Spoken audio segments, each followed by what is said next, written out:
दोस्तों नमस्कार, स्वागत है आपका यूट्यूब चैनल एबी टेक में। आज है 19 दिसंबर और जान लेते हैं आज की महत्वपूर्ण खबरें। सबसे पहले यहाँ पर देखिए आप लोगों के लिए अपडेट है कि नए साल में 1.5 लाख नौकरियाँ देगी प्रदेश सरकार। उत्तर प्रदेश सरकार अगले साल 1.5 लाख युवाओं को सरकारी नौकरियाँ देगी। सीएम योगी आदित्यनाथ ने हाल ही में उच्च स्तरीय बैठक में अधिकारियों से विभागवार सरकारी नौकरी के खाली पदों का ब्यौरा मांगा था, जिसके बाद करीब 1.5 लाख रिक्त पदों का भर्ती करने की अनुमति दे दी गई है। सबसे अधिक जो भर्तियां हैं वो पुलिस और शिक्षा विभाग में होंगी। शासन के मुताबिक इन भर्तियों के साथ ही उत्तर प्रदेश में सबसे ज़्यादा सरकारी नौकरी देने का रिकॉर्ड भी बन जाएगा। राज्य सरकार ने बीते 8.5 वर्ष के दौरान विभिन्न विभागों में 8.5 लाख से अधिक युवाओं को सरकारी नौकरियां दी हैं। सूत्रों की माने तो 2026 में पुलिस और शिक्षा विभाग में करीब 50,000 और 50,000 पदों पर भर्ती निकाली जाएगी, यानी कि 50,000 पुलिस में और 50,000 भर्ती शिक्षा विभाग में निकाली जाएगी। राजस्व विभाग में लेखपाल समेत 20,000 पदों पर भर्ती होगी। इसके साथ ही विभागों में भर्ती प्रक्रिया का विज्ञापन जारी करने की कवायद तेज कर दी गई है। आपको बता दें, सरकार पुलिस विभाग में अभी तक 2,19,000 पदों पर भर्ती कर चुकी है। वर्ष 2026 में पुलिस में 30,000 सिपाही, 5,000 सब इंस्पेक्टर के पदों पर भर्तियां प्रस्तावित हैं। साथ ही विभाग में 15,000 अन्य पदों पर भी भर्तियां प्रस्तावित हैं। इसके साथ ही शिक्षा विभाग में बात करें तो सहायक अध्यापक से लेकर के लेक्चरर, प्रधानाचार्य आदि के पदों पर करीब 50,000 पदों पर भर्तियों की बात कही गई है। देखिए, पेपर में भले कुछ भी निकाल दें, पेपर में रिकॉर्ड भी बन जाएगा, लेकिन एक्चुअल में आप लोगों के भर्ती कितने पदों पर आती है, कितने पदों पर नोटिफिकेशन आता है, वो बात बहुत ही महत्वपूर्ण होती है। शिक्षा विभाग से संबंधित एक खबर और देख लेते हैं। आप लोग जानते हैं शिक्षा आयोग में डॉक्टर प्रशांत कुमार जी का चयन हुआ है। तो यहाँ पर अपडेट है कि आज कार्यभार ग्रहण करेंगे शिक्षा सेवा चयन आयोग के अध्यक्ष डॉक्टर प्रशांत कुमार। उत्तर प्रदेश शिक्षा सेवा चयन आयोग के अध्यक्ष डॉक्टर प्रशांत कुमार शुक्रवार को प्रयागराज आकर के कार्यभार ग्रहण करेंगे। इसके साथ ही वो आयोग के सचिव एवं अन्य सदस्यों के साथ बैठक करके कार्यप्रणाली और तैयारियों को समझेंगे। साथ ही भर्ती परीक्षाओं, ई अध्याचन पोर्टल निर्माण की प्रगति को लेकर के भी चर्चा कर सकते हैं। ये पद 26 सितंबर को प्रोफेसर कीर्ति पांडे का त्यागपत्र स्वीकार किए जाने के बाद से रिक्त हो गया था। आयोग के वरिष्ठतम सदस्य राम सुजित को कार्यवाहक अध्यक्ष का दायित्व सौंपा गया था। नए अध्यक्ष को पूर्व की लंबित टीजीटी, पीजीटी के दिसंबर की परीक्षाएं करानी है। इसके साथ ही असिस्टेंट प्रोफेसर 2022 की लिखित परीक्षा करा ली गई है, उसके परिणाम के संबंध में भी अवगत कराया जाएगा। इंटरव्यू कराना अभी बाकी है। तो कुल मिलाकर के आज कार्यभार ग्रहण करेंगे। इसके बाद आगे जो भी चीज़ें होंगी चैनल के माध्यम से हम आपको अपडेट करते जाएंगे। अभी हाल ही में 6 और 7 दिसंबर को एलटी गेट की परीक्षा हुई थी। यहाँ पर चारों पालियों को मिलाकर करीब 4 जो नकलची है पकड़े गए थे। तो यहाँ पर देखिए अपडेट आई कि इनको कोई भी मौका नहीं दिया गया। इन अभ्यर्थियों को आजीवन परीक्षा से डिबार कर दिया गया है। यूपीपीएससी में तो डिबार किया ही है। इसके साथ ही बाकी जो आयोग हैं यहाँ पर भी सूची भेज दी है। और उत्तर प्रदेश नहीं, पूरे इंडिया के किसी भी भर्ती आयोग में ये चारों जो अभ्यर्थी हैं अब परीक्षा नहीं दे पाएंगे, इनको आजीवन डिबार किया जाएगा। ठीक है, ऐसे यहाँ पर अपडेट दिया गया है।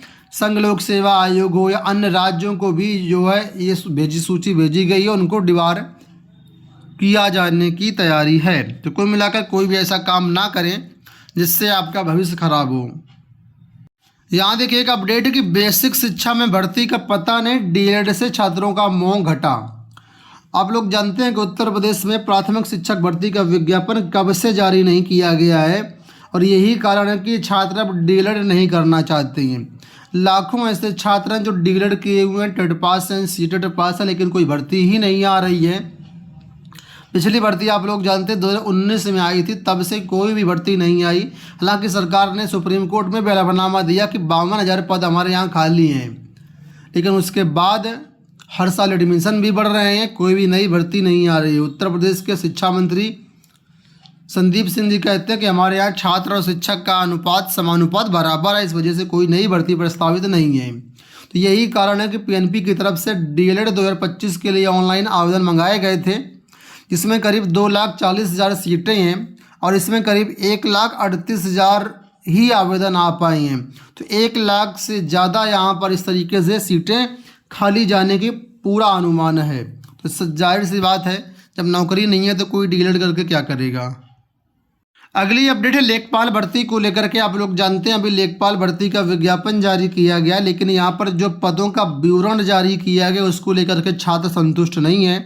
छात्रों का कहना है यहाँ पर आरक्षण पर जो है गड़बड़ी की गई है। अब क्या गड़बड़ी है तो आपको बता दें, 7,994 पदों पर भर्ती का विज्ञापन जारी किया गया है, जिसमें 29 दिसंबर से आवेदन शुरू होंगे। और इसमें कहा गया है कि जो ओबीसी को 27% आरक्षण मिलना चाहिए था वो मात्र 18% आरक्षण ही दिया गया है।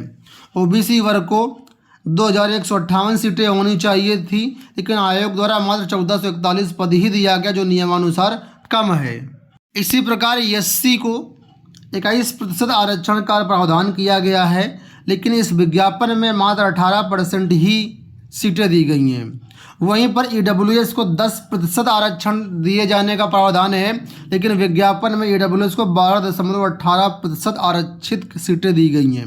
एसटी को 2 की जगह मात्र 1.87% आरक्षण की सीटें दी गई हैं। तो इस तरीके से यहाँ पर कहा गया कि अनारक्षित सीटें जो कि यहाँ पर 40% होनी चाहिए, उनको 52.12% यहाँ पर सीटें दी गई हैं।